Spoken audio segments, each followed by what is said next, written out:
All right, what is up, guys? Jason Radowitz here, back with a May 6th edition of the MLB Best Bets Show. Now, before we get into all the best bets and the predictions for today, I want to talk about the subscription program, or really just an all access thing to all my picks, value picks, predictions, and of course, this video content, which is exclusive from Monday through Thursday. Uh, on Dub Club, and then of course on Friday I go live for the public to get this out there to you guys. But uh, that's where you get my best bet, my leans for the day, and this video content where I predict every game and talk about each game for you guys through video. And of course, you can go back and watch it if you can't see it live later on in the day. So that's what you get with the all access package. If you don't want the all access package, that's okay. I still have a smaller package for those who just want the MLB plays sent to them via text, and that is $15 cheaper. But either way, you can look at the description box below and click the link down there and join up for the Dub Club subscription service for my MLB best bets. Now, I won't lie, it has not been the best start to the season for me. I know a lot of different MLB cappers out there are struggling to start the season. Maybe it's due to the balls, maybe it's due to the weather. Whatever the case might be, we're not getting as many runs as we're used to seeing. So for a guy like me, like the over in the first five in the team total, it's been a little bit of a struggle. Yesterday, I had the Blue Jays over 2.5 in the first five at plus 120. They hit a two-run homer with Vlad in the first inning, and then couldn't score again in the fifth inning. They had Santiago Espinal on third base with no outs, and they couldn't score him. So that is where my luck has been recently to start the season. But like everyone says, the tide will turn and things will start to go in my direction. So if there's any time to tell me or get a hold of my picks, it's probably now, because I'm really not sure it can get any worse than it's been to start the year. And like we're down, a couple units, maybe 3 units, so we're not getting killed. But overall, uh, I would like not be down, right? So hopefully today, I do have the best bet. Hopefully today we can get back on track and and win some bets, because so far I would say 4 or 5 losses. The rest of the losses, all losses but 4 or 5 losses, have been by point 0.5 runs. So what I mean by that is I've had team total over 2.5 and I'll score 2 runs, or 1.5 and I'll score 1 run. Um, so we've been right there, just a little bit short, and haven't been lucky yet in the fifth inning or whatever. So things will definitely change eventually. But anyway, let's get on to the show. Let's get on to the entire slate today, and it's a long one. Now today, there's really a lot of weather changes, and uh, a lot of teams that might not be playing today. So we'll have to see how that goes. But we'll break it down. We have the Dodgers Cubs game. That's going to be a potential rain out. We've got the Pittsburgh Cincinnati game, a potential rain out. The Royals Orioles game, potential rain out. The Yankees game, probably going to be rained out.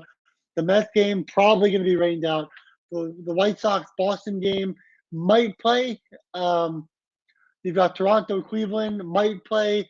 Milwaukee Atlanta, probably will end up playing. So the weather's not great. So don't go out there and do crazy parlays and all that kind of stuff. Today is not the day to be doing that, because the weather is awful. But we'll go on. We'll talk about each game and the analytics with them. Actually, the Dodgers Cubs game was just postponed, so I missed that. So the Dodgers Cubs game postponed. So we're not going to talk about that game. So we'll go right on to the Pirates and Reds game, which is at 6:40. It's going to be Overton going up against Brubaker. Now you look at this Cincinnati lineup. Um, it's so bad from top to bottom. Cincinnati, they're 3-22. So you don't want to be betting the Cincinnati Reds right now. They're hitting 50.6% ground balls against righties this season with a projected lineup. And they've only got really 3 guys that hit for power: Drury, Pham, and Stevenson. But none of them are really consistent. Pham and Stevenson are both hitting ground balls at a very high rate as well. So, um, you know, Brubaker should have a solid outing. I think really Brubaker is the best Pirates pitcher they have. Although he hasn't pitched like it, I think he still is the best pitcher on that team. And then you got Overton on the mound, striking out 16.7% of the batters and walking 11.1% of the batters for the Reds. Now, look, the Pirates are not better offensively either.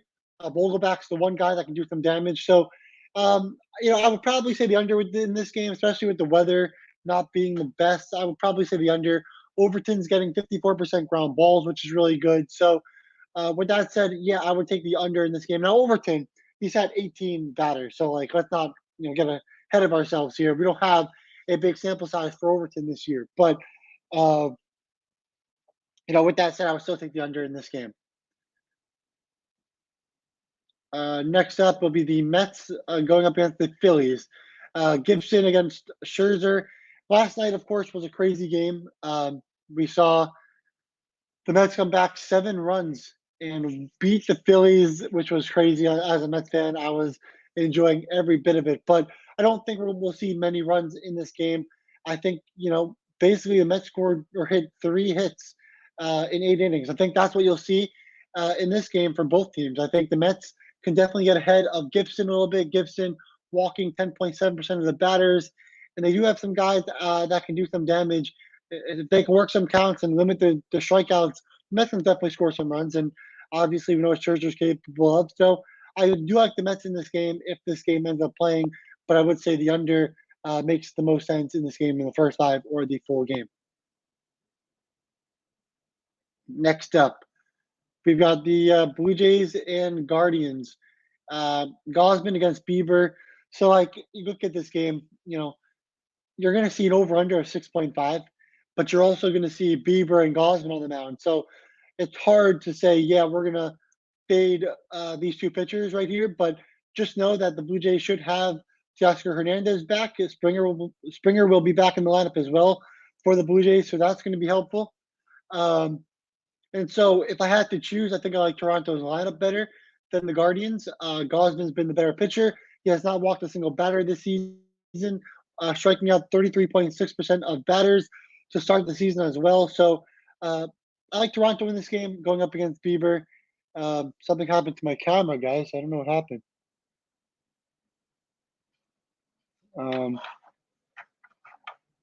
Why was that happening?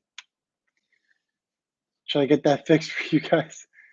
I don't know why my camera's not working now.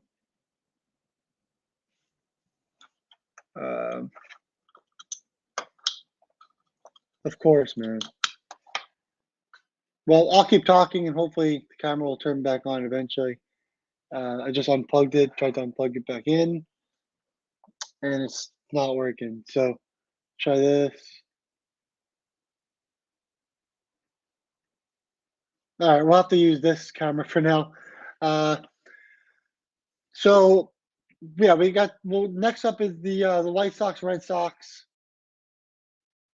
and that's going to be Eovaldi on the mound going up against Velasquez. Now Velasquez, he's been really bad against righties so far this season. So 481 weighted on base average and an ISO of 353 against righties and against lefties. He's been very good. So 197 weighted on base average and an ISO of 0.000 against lefties. So Velasquez has a lot of potential in him. You got Bogarts, you got Martinez from the right side. Outside that, there's not much going on when it comes down to it for the Red Sox and their offense. So Velasquez could have a good outing in this game. I would not be surprised. Eovaldi will be a lot better. So Eovaldi at 332 xFIP, striking out 28.1% of the batters, walking 2.6% of the batters. He's been really good to start the season. And so you look at this White Sox lineup, a 111 ISO and weighted on base average of 240 to start the season. This White Sox lineup is absolutely awful. They have done nothing against righties all year, and Eovaldi's been one of the best righties in the game so far to start the season. So I like the Red Sox in this one, but I also think that this game will be an under game. I think Velasquez can definitely get some outs in this game, and I wouldn't be surprised if he did that. So under in this game, but if you want to pick a team, it would be the Red Sox on the money line. But I know they're a little bit juiced, so you don't really want to be doing that either. All right, next up, Milwaukee, Atlanta. We don't know the pitcher for the Braves, so I'm not going to go into that game. We don't have the pitcher for the Braves, and so I don't know how that game will play out. Next up, we have the Tigers Astros. I'm going to save that for the last one because uh, I have my best bet on that one. So I'll say that for last so you guys can continue to watch the rest of the show. Um, next up, it's Oakland,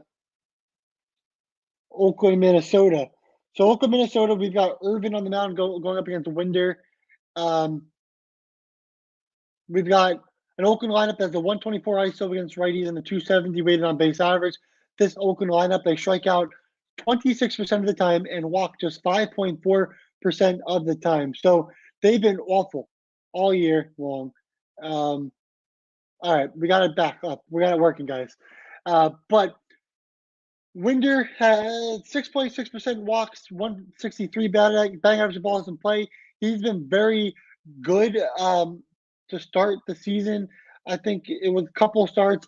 The ISO power number to righties is a little bit high, but you're looking at this lineup for Oakland, and there's just not much going on in the lineup when it comes to power. On the other hand, you've got um, Irvin on the mound, but I think it's going to be uh, they I think it could be Logue on the mound as well. So it could be Urban and Logue, both lefty pitchers. So you look at this lineup for the Twins, they're going to have a 172 ISO and a 309 weighted on base average. But I will say that if you took Buxton out of the lineup would be awful. So if Buxton doesn't perform, the lineup does not look good at all. You got Kepler and Buxton that hit lefties very well so far to start the season. That's it. And now you've got Lewis in the lineup. Royce Lewis will be in the lineup, a righty instead of um, Correa. So with that being said, it's just not a great lineup there for the Twins or the Athletics. And I would take the under in this game as well. And sorry, I forgot to do that, but um, yeah, not the best lineup there. Nationals, Angels. Joan Adone on the mound going up against Jaime Barrea. Now, I will say that Barrea does have a 4.19 xFIP and walking just 2.1% of the batters. So he's been good in that regard to lefties as a right-handed pitcher. He's been awful. 18 plate appearances, 432 weighted on base average, and an ISO of 353 from lefties to start the season. So the big bat, of course, Juan Soto. So and I would say, Josh Bell has killed righty so far this year as well. So those two guys are very good. Outside that, there's not much to like in that lineup whatsoever. Yadiel Hernandez is not a bad option either. So you've got the three lefties that can do damage against Barrea.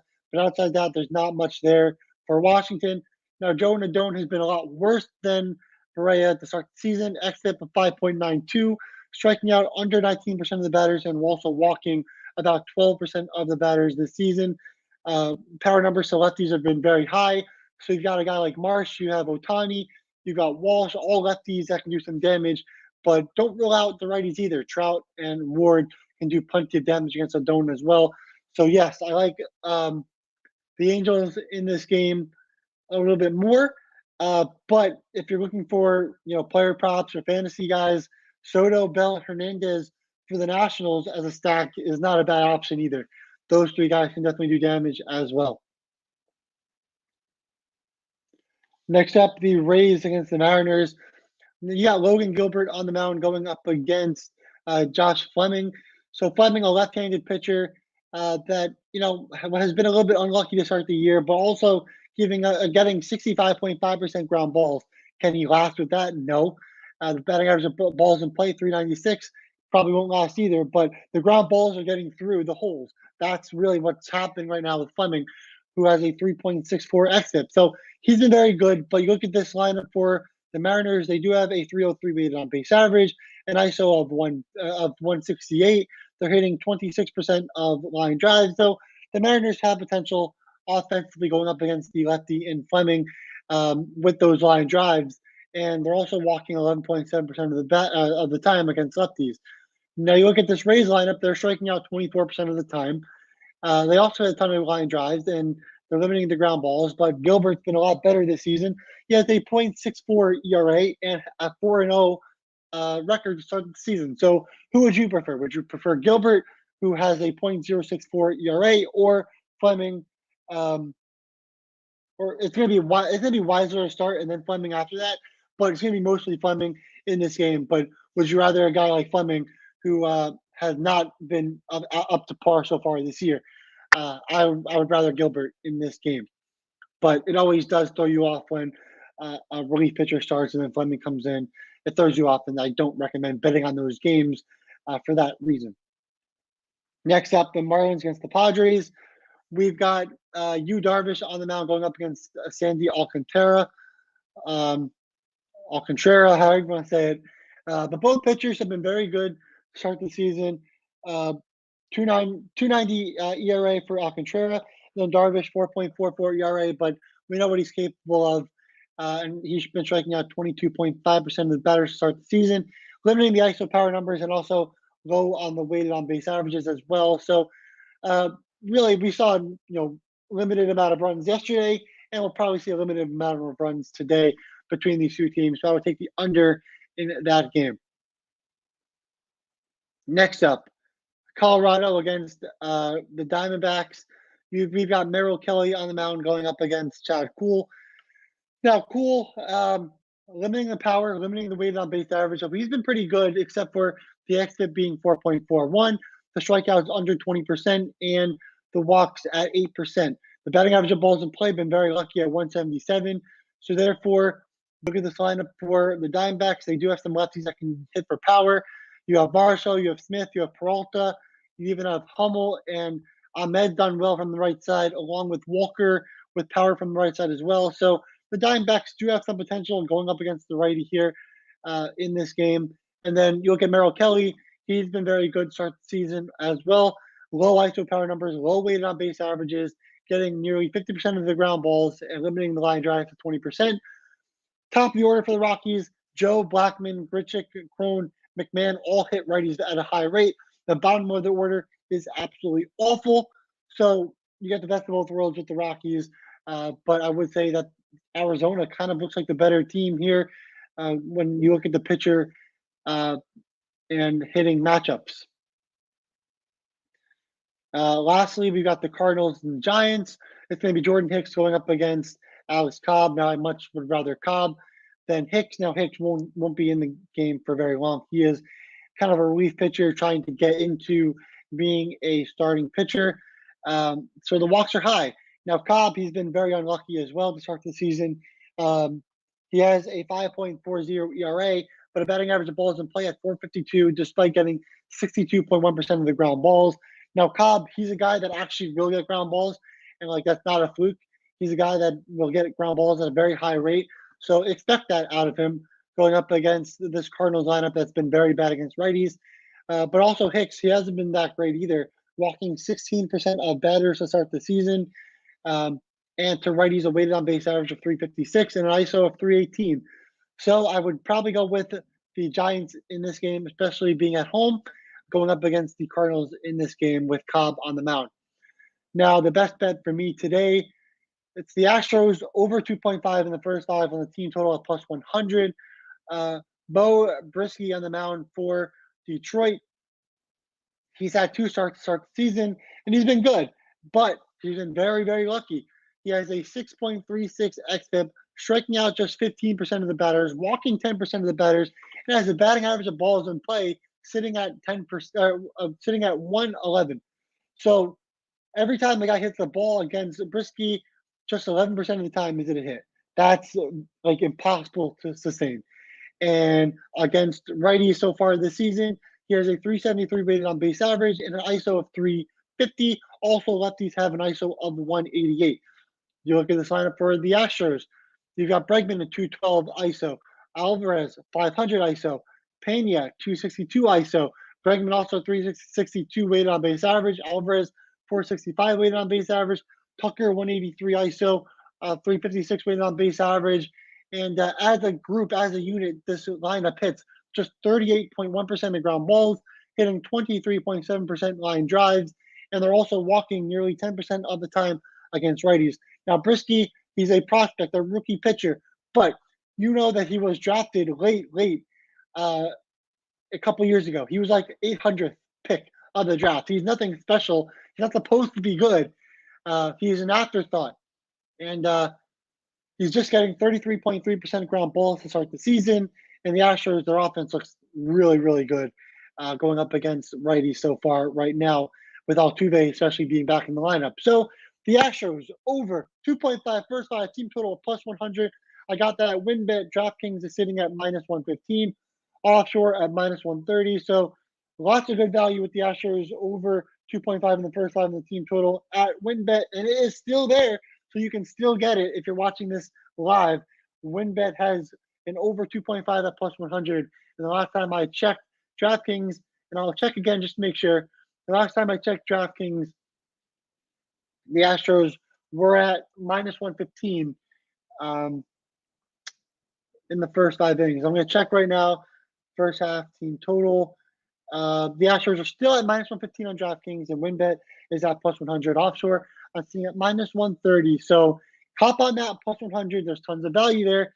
And hopefully we can get a win after yesterday's crap game with the Blue Jays having a guy on third base and no outs and not being able to score the run to get our plus 120 bet in. So that will do it. That is the best bet of the day. That is the play of the day. That is the slate for the day.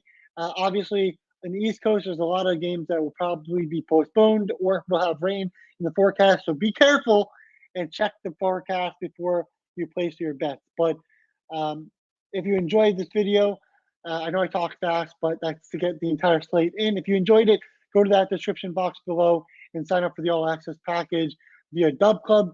You will get my best bets texted to you in real time. So I already placed that bet an hour ago, and everyone that signed up already got that best bet. You'll also get the video content and all of my leans every single day from Monday through Friday. And of course, on Saturdays and Sundays, I take a day off because I don't want to burn out. And you're going to have to accept that. But anyway, I really appreciate all the support.